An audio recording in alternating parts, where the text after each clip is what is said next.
my people.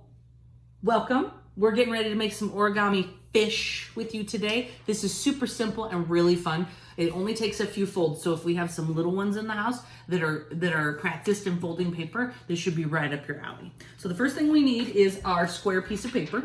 Come on around, camera lady. And if you don't have a square piece of paper, remember, you can always use a rectangle paper. You can use a magazine page, whatever you have in the house. We just have to make it into a square.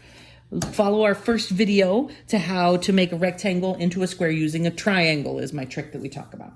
So as we look here, we are actually going to fold on the colored side today. And folding on the colored side is going to help us create our fish, so long as we remember to flip it over to have the color on the outside. So the first thing we're going to do is take our square and turn it into a diamond and fold the corner of our diamond away from us and all the way up to the top and crease from side to side to make sure we've got a really nice crisp crease. We're then going to open it up and turn it so that crease that we made is pointing directly at me and away.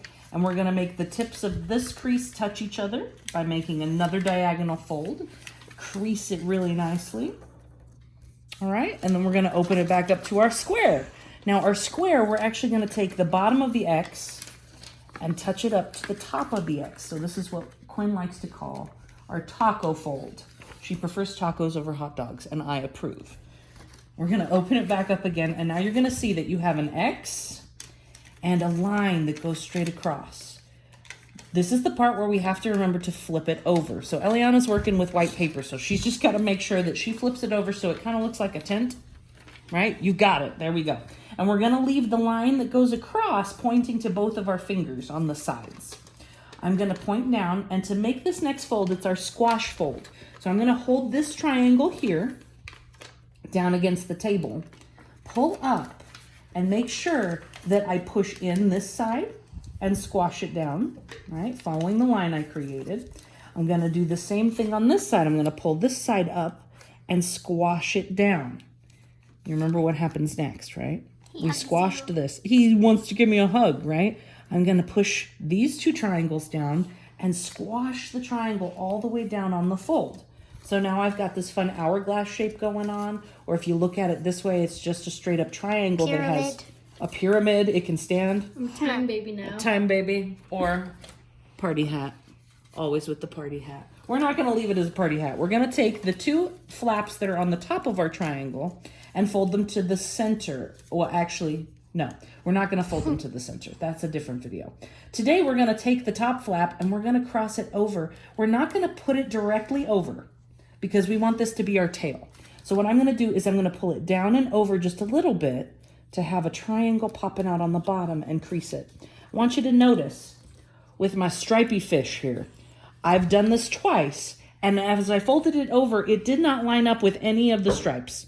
It is not a perfect centered fold, right? And then I just simply folded this one back over it. We've got some crazy pattern going on the back, but when you flip it over, we have a very nice double triangle tail sticking out. So again, here we are, taking the top flap and folding it over so that we've got just this point sticking out over here. And then we're going to take the top flap here and fold it over that one and crease it so that we've got the tail sticking out. Now, if you look, my tail's a little lopsided on this dude, but I'm okay with that. He's got a really top dorsal fin and then a bottom fin. Ooh, and Eliana's added some fun detail to hers. She's snipped to the top of it so that it's folded once. What I did is I took a marker and I rolled the top and bottom of mine to make it look like it's curved and swimming. An angelfish. An angelfish. You can also have some fun with doing a zigzag or a crimp fold, or as my students like to call it, a staircase fold. Kindergarten, I'm talking to you. And pinch it and then pull it out just a little bit. I did the same thing with the tail. Or you can just leave him fancy all the way by himself. I want you to notice that sometimes colored paper is hard to see the black ink on. So Eliana went ahead and used white color pencil to add her details. Or white gel pens, whatever you've got at home, right? Even a silver pencil might show up really nicely on the black. Our last step is to take a marker, a pencil, and to add a face. So I'm going to give her a little eyeball right here. And then some eyelashes. She's a pretty lady. And then some lipstick. There we go. You might want to give her some gills if you want, and then you can have some fun figuring out what you want to do with the top and the tail.